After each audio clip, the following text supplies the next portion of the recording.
இது வந்து என்னுடைய அன்பாக்சிங் வீடியோ. எதுன்னு பார்த்தீங்கன்னா ஆம்பே ப்ராடக்ட்ஸ் நான் வாங்கியிருக்கேன். அது என்னென்ன அப்படின்றத பார்க்கலாம். ஃபஸ்ட்டு இந்த மாதிரி ஒரு கார்டு வச்சுருக்காங்க. நம்ம இண்டிபெண்டன்ஸ் டே வருது இல்லைங்களா, அதுக்காக every choice you make shapes tomorrow.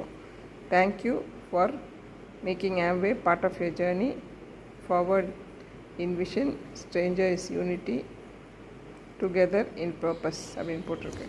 Okay, so பார்த்திங்கன்னா பேக்கிங் வந்து சான்ஸே இல்லைங்க.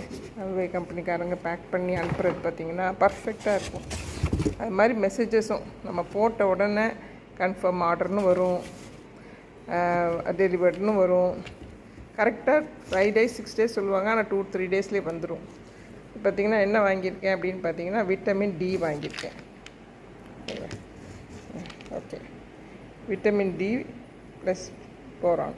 இப்போ வந்து இங்கே பார்த்தீங்கன்னா என்ன வியாதி வந்தாலும் டாக்டர்கிட்ட போங்க, விட்டமின் டி பத்தலைன்னு தான் சொல்கிறாங்க.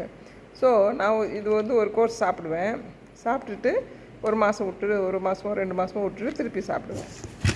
இன்னொன்று பார்த்திங்கன்னா கட்டாயம் எனக்கு சாப்பிட வேண்டிய ஒரு விஷயம் அப்படின்னு பார்த்திங்கன்னா இந்த ஆல் பிளான்ட் ப்ரோட்டீன் 1 kg வாங்கியிருக்கேன். ஏன்னா இதுவே பத்தாது எனக்கு.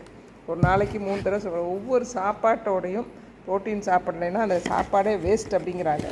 ஸோ ஒவ்வொரு தடவை சாப்பிடும்போதும் நம்ம வந்து சுண்டலாக திங்க முடியுமா? சான்ஸே இல்லை. ஸோ அதனால தான் ப்ரோட்டீனை சாப்பிட்றது. அடுத்தாப்பில் என்ன வாங்கியிருக்கேன்னு பார்த்தீங்கன்னா லோ ஜிஐ ஒயிட் ரைஸ். இது எதுக்கு அப்படின்னு பார்த்தீங்கன்னா நம்ம சாப்பிட்ற ஒயிட் ரைஸில் நம்ம சாப்பிடும் பொழுது குளுக்கோஸ் நிறைய வெளிப்படும், நம்ம உடம்புல ரத்தத்தில் கலக்கும். ஸோ அந்த குளுக்கோஸ் வந்து கரெக்டாக ஒவ்வொரு செல்லுக்குள்ளேயும் போயிடணும். அதுக்கு இன்சுலின் ஹெல்ப் பண்ணும்.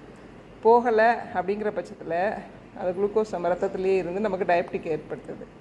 இன்சுலினால் சரியாக சீக்கிரமாக உள்ளே தள்ள முடியாது, ஏன்னா அவ்வளோ குளுக்கோஸ் ரிலீஸ் ஆகுது ஒயிட் ரைஸ்லேருந்து. ஸோ இந்த ரைஸ் சாப்பிட்றது மூலமாக என்னென்னா ஸ்லோவாக நம்மளுடைய அந்த குளுக்கோஸ் வந்து நம்ம சாப்பிட்டதுக்கப்புறம் மெதுவாக ரிலீஸ் ஆகும். அப்போது இன்சுலினால் அதை ஈஸியாக செல்குள்ளே அனுப்பி அந்த குளுக்கோஸை எனர்ஜியாக மாற்றி நம்ம மசில்ஸுக்கோ உடம்புக்கோ கொடுத்துருது. அதனால் இந்த rice best for diabetic patients. இன்னும் யாருக்கு ரொம்ப நல்லது அப்படின்னு பார்த்தீங்கன்னா வெயிட் லாஸ், ரொம்ப ஓவர் வெயிட்டாக இருக்கீங்க, உங்களுக்கு வெயிட் கம்மியாகணும் அப்படின்னா இது சாப்பிட்ணும். ஏன்னு கேட்டிங்கன்னா நம்ம சாதாரண ஒயிட் ரைஸ் சாப்பிட்டு குளுக்கோஸ் உள்ளே போகும்போது இன்சுலின் வந்து செல்ஸுக்கு கொஞ்சம் அனுப்பிட்டு மீதி உள்ளதெல்லாம் ஃபேட்டாக நமக்கு டெபாசிட் பண்ணி நம்மளை தொப்பை வேற ஆக்கி வச்சிடும். அந்த ஃபேட் வராமல் இருக்கணும்னா மெதுவாக போகணும், குளுக்கோஸ் ரத்தத்தில் கலக்கணும். இன்சுலின் வந்து கரெக்டாக அதை அப்படியே வந்த லைனில் கரெக்டாக ஒரு லைனில் நின்று நம்ம எங்கேயோ போனால் எப்படி இருக்கும், அது மாதிரி லைனாக வர குளுக்கோஸை செல்லுக்குள்ளே அனுப்பி எனர்ஜியாக மாற்றிடும். ஃபேட்டாக மாற்றுறதுக்கு சான்ஸே இல்லை. ஸோ இந்த ரைஸ் வந்து ரொம்பவே சூப்பரான ஒரு